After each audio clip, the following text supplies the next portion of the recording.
vous, chers auditeurs, pour notre rendez-vous de l'excellence entrepreneuriale, où un dirigeant d'entreprise inspirant partage ses expériences, compétences et méthodes avec nous.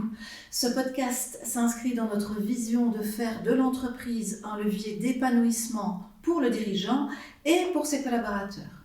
Mon nom est Nathalie Decneef et avec mon associée Isabelle Miller, nous accueillons un invité chaque mois. Bonjour Isabelle. Quel est le sujet aujourd'hui et qui est notre invité ? Bonjour Nathalie, bonjour. Aujourd'hui notre invité est Salvatore Couraba, ancien joueur professionnel de football devenu entrepreneur à succès grâce au modèle qu'il a mis en place dans son entreprise informatique Easy. Sur 20 ans d'activité, Salvatore Couraba a décroché des récompenses prestigieuses, dont HR Team of the Year, Best Financial Team et depuis 6 années d'affilée, Best Workplace. Enfin, l'année où il cède sa place de CEO à 2 membres de son équipe, Thomas Van Eekhout et Jean-François Hermans, l'entreprise décroche le titre d'entreprise de l'année. En parallèle, Salvatore Couraba a relancé et préside le club de football La Rale La Louvière où il a joué. Et, fait unique en Belgique, c'est le seul club qui fonctionne prioritairement sur des valeurs fortes et sur un modèle collaboratif similaire à celui implanté dans sa société Easy. Enfin, Salvatore Couraba a écrit un livre « On m'a pris pour un fou » où il révèle toutes les clés de son leadership. Merci Isabelle. Bonjour Salvatore. Bonjour. Bienvenue pour parler avec nous de leadership. Pour nous, tu incarnes vraiment le leader dans toute sa splendeur. Selon toi, Salvatore, être un leader, c'est inné ou ça s'apprend ?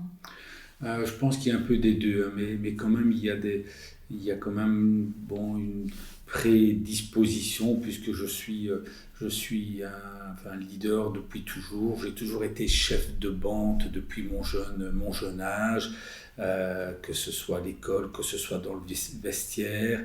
Et donc, mais bon, il faut tout le temps se remettre en question. Et donc, c'est un peu des deux. C'est un peu des deux. Super. Alors, ça commence généralement par les valeurs. Comment est-ce qu'on inspire ? En fait, on ne cherche pas à inspirer. Donc, moi, je suis qui je suis. Évidemment, je suis à l'écoute de toutes les personnes qui m'entourent, mais c'est pas un de mes objectifs d'essayer d'inspirer. Et le meilleur moyen d'inspirer, c'est de faire des choses, de réussir des projets, faire un travail de qualité. C'est l'exemple en fait, et de travailler dur. Et voilà. Et ça peut inspirer les personnes qui m'entourent. J'ai la grande chance, et c'est certainement ma plus grande des qualités, j'ai la chance de rendre meilleur, plus fort toutes les personnes qui m'entourent. Et je dirais presque même de les rendre plus heureuses. Donc j'ai la chance de permettre aux personnes qui m'entourent de se développer. Et ça, c'est juste formidable parce que tout ce que j'ai réussi, j'ai rien fait seul, je l'ai fait en équipe avec d'autres personnes. Et c'est de ça dont je suis le plus fier, c'est de finalement permettre aux autres de se développer autant que moi, si pas plus que moi. Comment est-ce que tu as fait pour justement amener chacun de tes collaborateurs à leur plus haut potentiel, à ce qu'ils progressent ? De nouveau, c'est pas une volonté de ma part. Donc, moi, j'agis normalement avec eux. Les gens qui m'entourent, d'une certaine manière, je les aime, un peu comme j'aime mes enfants, et ça me paraît normal de faire le maximum pour les gens qui vous entourent. Et en même temps, est-ce que je fais le maximum ? Moi, je me pose franchement la question. Je suis à l'écoute, je les aide, j'essaie de porter des projets avec eux, mais ce n'est pas un acte délibéré où je me dis, tiens, l'objectif de ma journée, c'est de rendre les gens autour de moi meilleurs, plus forts. Ça doit être dans l'authenticité, ça doit être dans le naturel. c'est finalement probablement une des raisons pour lesquelles mes collaborateurs m'apprécient beaucoup, parce que c'est un acte sincère et c'est pas une volonté de ma part de les rendre meilleurs. Je le fais parce que ça me paraît tellement normal de le faire. Au départ, est-ce qu'il y a une vision claire que le leader doit avoir pour emmener dans son sillage son équipe, même inconsciemment Probablement inconsciemment. Donc, il est certain qu'il faut avoir des rêves. Et je suis extrêmement positif, je suis extrêmement ambitieux, mais positivement ambitieux. J'ai toujours le sentiment qu'il y a moyen de faire mieux. Un ami me disait, parce qu'on a une réunion avec les directeurs de la RAL, et même si on est déjà, je trouve, extrêmement performant, il y a toujours moyen de faire mieux. Et il me disait, la RAL doit s'engager à faire extrêmement mieux ce qu'elle fait déjà très bien, donc excellemment bien. Donc il y a toujours moyen de s'améliorer. Et ça, c'est quand même un stimulant énorme pour les collaborateurs, parce que la vie mérite d'être vécue à 100%, de prendre des risques et d'avoir des projets extrêmement ambitieux qui sortent de l'ordinaire, avec beaucoup de culot. Alors, on ne réussit pas tout, et je suis sûr que je rate plus de projets que je ne réussis. Mais c'est pas grave. Le plus important, c'est toujours de faire le maximum. Et si on rate, ça fait partie de la vie. Et c'est pas que je culpabilise pour les projets ratés. Évidemment, on en tire des enseignements, mais on se pose pas ce type de questions. Mais il faut du rêve. Il faut vraiment du rêve. Il faut être super ambitieux, des objectifs qui sont presque irréalistes, mais qui vont nous tirer vraiment vers le haut. C'est super inspirant. Du coup, Salvatore, il y a quand même des qualités essentielles qu'il faut avoir, et je pense à l'effort, à la persévérance. Qu'est-ce que tu penses de ces notions ? Oui, mais bien sûr. Donc là, je vois, personnellement, je travaille encore beaucoup. J'ai à un certain moment moins travaillé les dernières années chez Easy, et finalement, j'étais pas très heureux. Là, je dois travailler énormément. Je rentre dans le détail de projets, assez compliqués, mais qui me passionnent. Donc, il faut vraiment beaucoup, beaucoup travailler. Il faut être minutieux. Il faut rien laisser au hasard. Donc s'il faut rentrer dans le détail, je rentre dans le détail. J'ai pas peur de rentrer dans le détail. Évidemment, j'ai un capital confiance très important. Et donc je n'ai peur de poser aucune question. Mais ça depuis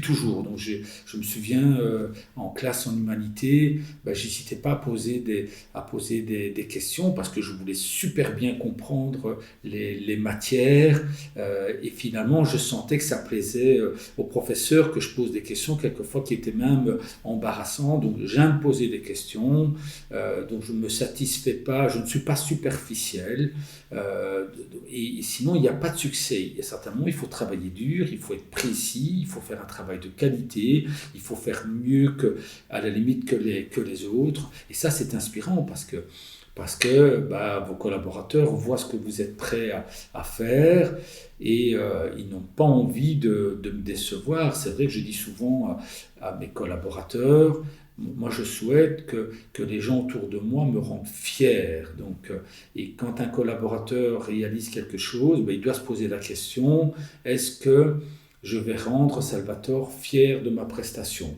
Et ça, c'est un moteur juste incroyable. Et j'ai le bonheur, la grande chance que énormément de collaborateurs font tout ce qu'ils peuvent pour me rendre fier.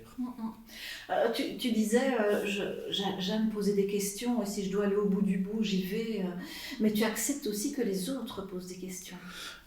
Aujourd'hui, depuis toujours, moi je ne me sens ni le supérieur ni l'inférieur de toutes les personnes qui m'entourent. Donc je suis toujours à l'écoute, voilà, je suis une éponge, et je suis prêt à remettre en question des convictions si on m'apporte des arguments. Au contraire, moi j'adore qu'on me remette en question. Et ça, c'est une force inouïe, parce que avoir des a priori, être convaincu qu'on est le meilleur, c'est fini. On ne peut plus évoluer.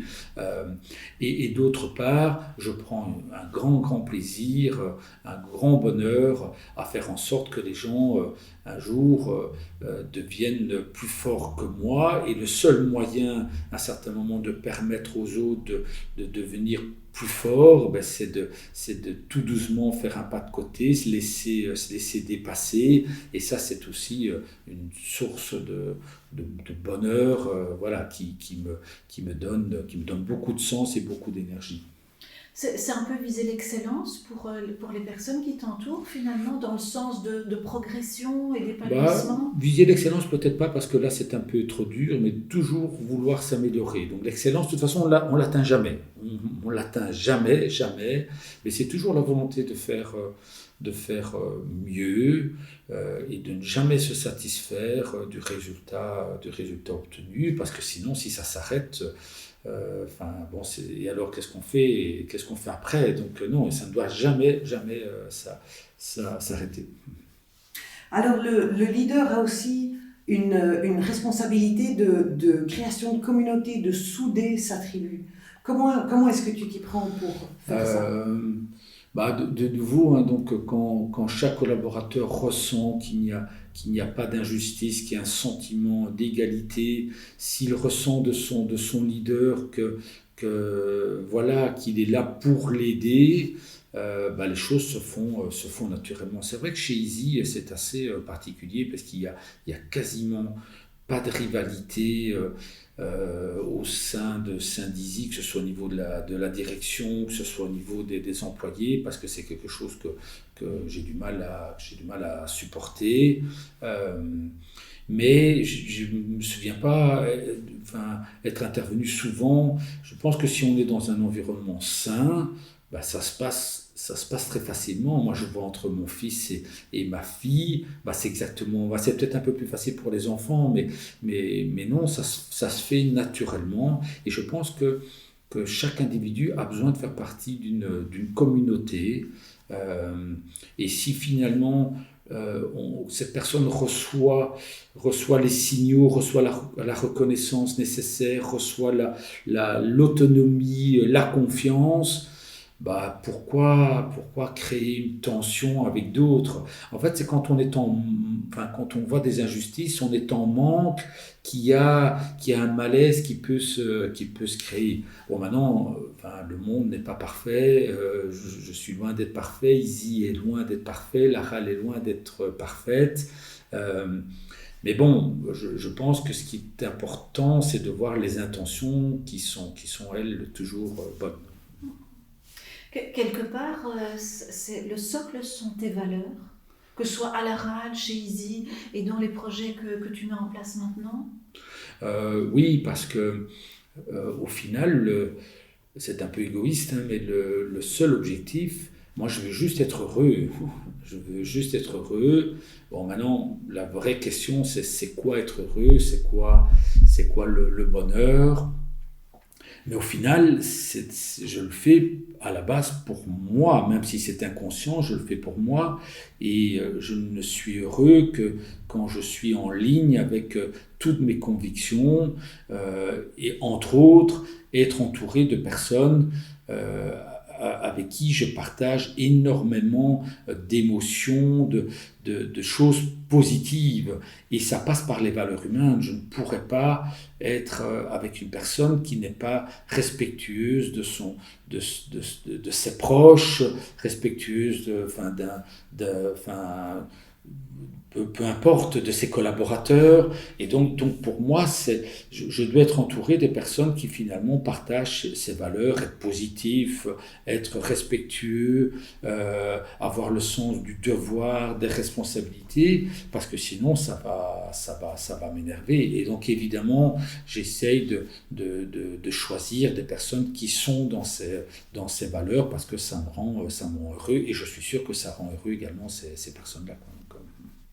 Et comment ça se passe justement, cette recherche de collaborateurs avec ses qualités et ses spécificités-là? Moi, je trouve que souvent j'entends des plaintes qu'on ne trouve pas de bons collaborateurs. Moi, j'ai le sentiment que j'ai de la chance de trouver d'excellents collaborateurs, que ce soit chez Easy. Je pense que Easy, je dis souvent que le pourcentage de haut potentiel, le nombre de hauts potentiels au mètre carré chez Easy, il est juste incroyable. On a des gens super talentueux, mais vraiment, je suis époustouflé. Et à la RAL également. Donc, oui, moi, je pense qu'on peut trouver ces collaborateurs, mais surtout, ce qu'il faut faire, c'est quand on a un bon collaborateur, il faut faire en sorte que ce collaborateur se développe, qu'il soit lui-même très heureux, pour qu'à son tour, il puisse trouver d'autres collaborateurs aussi performants. Et voilà, c'est une spirale positive. Donc, moi, je trouve que j'ai la chance d'avoir beaucoup d'excellents collaborateurs autour de moi. C'est vraiment un cercle vertueux, finalement, ce que tu expliques. C'est que quand un collaborateur est bien, forcément, il va aussi s'entourer de bons collaborateurs. C'est un peu ma crainte chez Easy. Donc, et là, je remarque que non, que c'était pas fondé. J'avais un peu peur qu'en faisant un demi-pas de côté, puis un pas complet, que ça percole un peu moins. Et non, les deux CEO, Jean-François Thomas, le reste de l'équipe de direction, les managers, c'est juste génial ce qu'ils font, et la tradition Easy se perpétue encore mieux que quand j'étais là. Donc, et de nouveau, c'est surtout pas croire qu'on est indispensable. Combien de personnes m'ont dit « mais Easy, c'est toi, Salvatore, tu peux pas quitter Easy, c'est toi ». Mais non, donc Easy est encore plus fort aujourd'hui qu'il y a quelques années. Donc, il faut arrêter de croire qu'on est indispensable. Par contre, je suis ravi d'avoir donné la chance à ces personnes-là, parce qu'elles sont super heureuses, et moi, au final, je suis également super heureux. Et Jean-François et Thomas, ils ont démarré chez toi. Ils ont vraiment démarré chez Easy. C'est une autre particularité, c'est que je fais énormément confiance aux jeunes, et là, dans le club de foot, c'est encore plus flagrant. Peut-être que ça démontre aussi mon incapacité à recruter ou à des personnes plus expérimentées. C'est un chemin que j'ai pris. Je fais énormément confiance aux jeunes, et aujourd'hui, ça marche très bien. Évidemment, j'ai tout fait pour que Thomas et Jean-François et les autres directeurs qui sont également extrêmement compétents. Donc, moi, j'avais le choix. Il y avait 7 directeurs. Tous étaient capables de devenir CEO. Donc, c'était un choix de luxe que j'ai eu. Mais c'était à moi de tout faire pour que les personnes restent chez Easy. J'entends également souvent la plainte, oui, mais aujourd'hui, les collaborateurs, ils n'hésitent pas à quitter. C'est normal, donc je suis autant responsable que eux, si pas plus. C'est à moi à faire en sorte qu'ils restent loyaux en l'entreprise. C'est à moi de créer les conditions pour qu'ils n'aient même pas envie de partir à l'extérieur. Et puis se plaindre de dire, oui, mais les collaborateurs partent. Quand quelqu'un part, c'est qu'il n'est pas bien. C'est pareil dans un couple. Quand un couple est bien, il reste ensemble. Quand un couple se sépare, c'est qu'il y a un manquement. C'est pas qu'on a trouvé un autre partenaire plus intéressant. C'est qu'à la base, il y a un manquement. Alors on reste après ouvert, mais on est à l'écoute d'autres opportunités de carrière. Mais quand on est bien, on ne quitte pas. On reste là où on est. La nature humaine, elle est loyale. Oui, alors une petite question sur une organisation peut-être plus pratique des journées, notamment pour ce qui est des règles de fonctionnement entre vous, entre les collaborateurs, avec les managers. Est-ce qu'il y a des systèmes ou des process qui sont mis en place spécifiquement?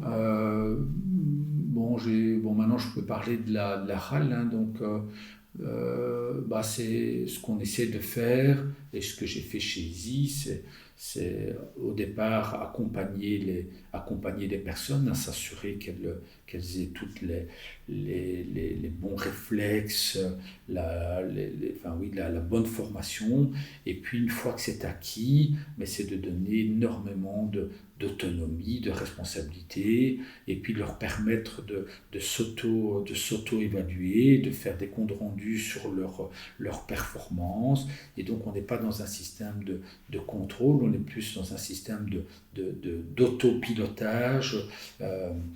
Et voilà, de nouveau, ça se fait relativement naturellement.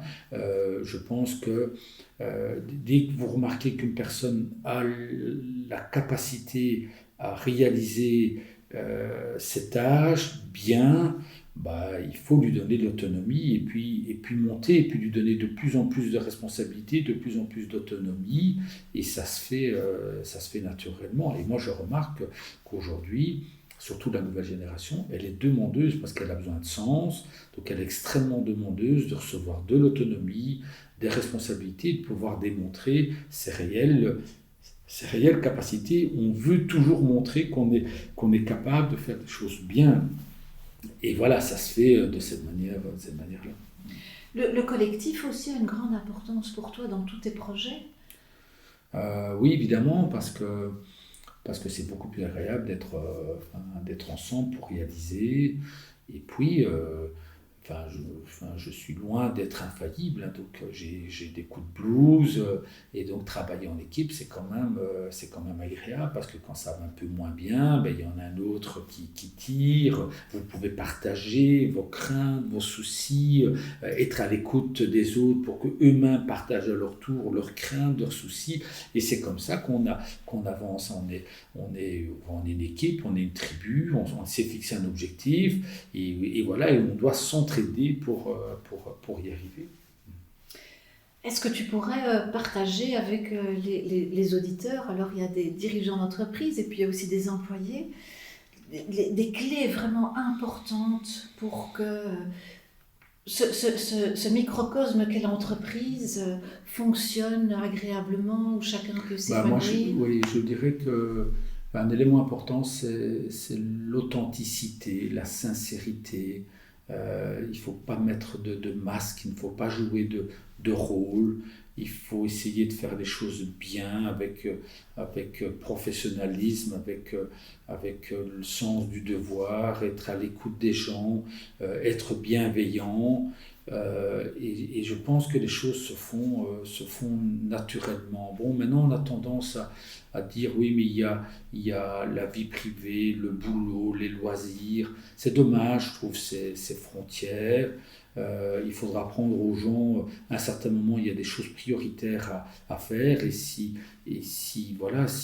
on doit s'absenter du boulot parce qu'il y a quelque chose de prioritaire, on le fait, mais il faut arrêter ces masques dans les différents environnements que vous êtes, que ce soit en famille, avec des amis ou au boulot.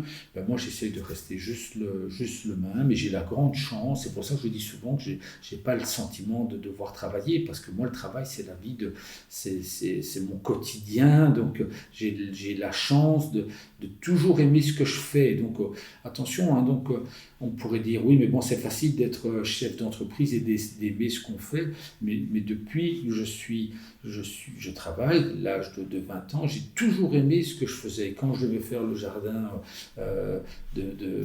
il y a une quinzaine d'années, je devais jardiner parce que je n'avais pas les moyens de me payer un jardinier. J'aimais jardiner, donc j'aime toujours ce que je fais, et j'essaie toujours de le faire bien. Et c'est pour ça pour moi, il y a un mélange entre travail, vie sociale, vie familiale. Et donc, c'est cette authenticité qui est importante. Merci beaucoup, Salvatore, pour ce partage. Merci à vous. Et peut-être que bientôt, tu nous partageras les projets en cours. Avec plaisir, oui, parce qu'il y a quelques projets. Hein, donc, oui, je pense que ce titre, on m'a pris pour un fou, va de nouveau être un thème d'actualité. Il y aura un tome 2 ? Il y aura probablement, pas un tome 2, mais un addendum, des nouvelles choses qui vont apparaître dans ce livre. Donc, merci beaucoup Salvatore. Merci à vous. Merci Salvatore.